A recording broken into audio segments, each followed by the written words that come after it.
আমরা বসবাস করছি অনেকদিন থেকে, মানে আমার জন্মতে এই গ্রামে।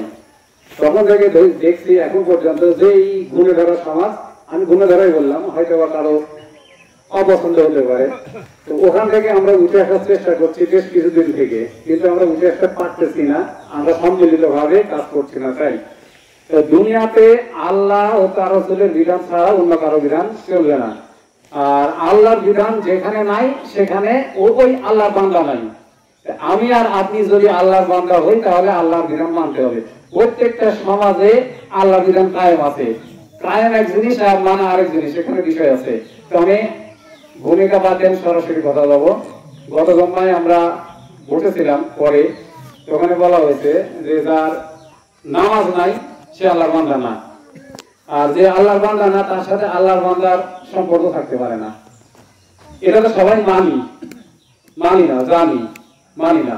তো প্রথম সামাজিক নিয়ম হচ্ছে সবাইকে 5 ওয়াক্ত নামাজ পড়তে হবে, বাধ্য সবাই। এটা সামাজিক নিয়ম, এটা আল্লাহ তরফ থেকে এসেছে, সব বাধ্য 5 ওয়াক্ত নামাজ পড়তে। আর যে নিয়মটা সমাজ কর্তৃক আপনার উপরে আসতেছে, কিন্তু এটা কোরআন এবং হাদিসের সাথে সাংঘর্ষিক হচ্ছে, আপনি প্রোটেক্ট করবেন, মানে প্রতিবাদ করবেন ডাইরেক্ট। কিন্তু যেটা আল্লাহ এবং তার রাসূলের বিধান এবং সমাজ কর্তৃক আপনার উপরে আরোপিত হচ্ছে, সে জায়গায় আপনার বলার কিছু থাকে না, আপনাকে মেনে নিতেই হবে এটা। তো নামাজের যে কথা বললো, আজ থেকে 5 ওয়াক্ত সবাই নামাজ পড়বেন, এটা সামাজিক বিধান। আর নামাজ না পড়লে কি হবে, পরবর্তী স্টেপ আমরা বলে সিদ্ধান্ত নেবো এটা কি হবে। আর কুরবানি যে বিষয়টা ইমাম সাহেব বললেন, মাংসের বিষয়টা, আমাদের লিস্ট করা হয়েছে 60টা পরিবার কুরবানি দিতে পারছে না মাঝি পাড়ায়। এই মাংসটা আরো বেশি আছে, মানে লিস্টেড হয়েছে 60। তো এই কুরবানি মাংসটা ওই যে বাইরের গ্রাম থেকে যে মিস্ত্রিগুলো আসে ওখান থেকে তাদেরকে দেওয়া হবে। আর এই 60 বা তারও অধিক পরিবারকে এখানে বন্টন করে রীতিমতো তাদের বাসায় পৌঁছে দেওয়া হবে। এই তো, তাই এটা একটা সামাজিক নিয়ম। এখানে যদি এই ঘটনা ঘটানো না হয়, তার মানে নিজের ইচ্ছা মতো বন্টন করি। বিগত দিনে দেখা গেছে কোনো পরিবারে একজনও দেয় না, কুরবানি দেয়নি, কিন্তু তার বাসায় মাংস পৌঁছে না।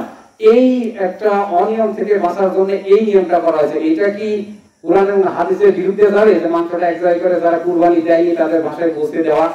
যদি যায় তাহলে আপনারা এখনই প্রোটেক্ট করতে পারবেন, আর যদি এটা দেওয়া যাবে মনে করেন তাহলে চুপ করে থাকবেন। দেওয়া যাবে।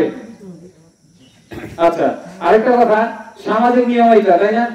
এখন যদি আপনি গোশত না পাঠান তাহলে সামাজিক নিয়ম মানলেন না, সামাজিক নিয়ম মানলেন না, আল্লাহ নিয়ম মানলেন না।